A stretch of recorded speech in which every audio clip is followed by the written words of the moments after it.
here at Garinger High School preparing a low sodium turkey chili.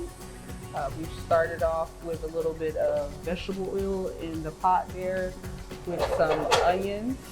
We're sauteing those onions, sweating them to get a lot of that flavor, withdraw that flavor from the onion.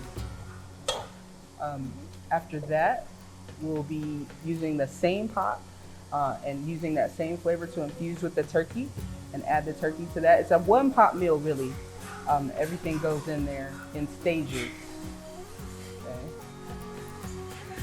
And you can you smell the onions coming off? Right? Smells good. Yep. You don't usually think of onions as being sweet.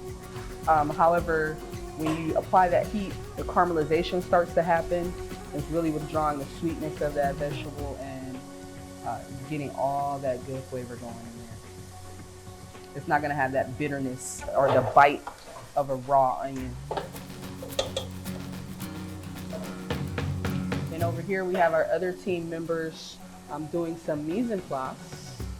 Okay, what's mise en place, y'all? Ooh, quiz time. Everything in its place. So getting all of the ingredients measured and ready to go. Okay, we've got two types of beans. We've got a red kidney bean, we've got a black bean, and we also put a little corn for another little pop of sweetness as well as color in the dish. Tomato paste brings a thickening agent.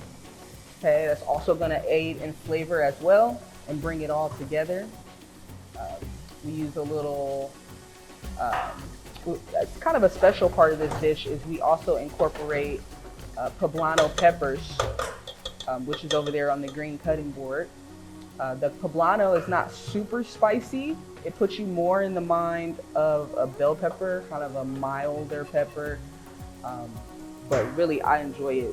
We pre-roasted those and then took the tops off, scraped the seeds out. Now, if you get one or two seeds, again, it's not like a habanero or a jalapeno, or if you bite into a seed, it's gonna set your mouth on fire. It's pretty mild.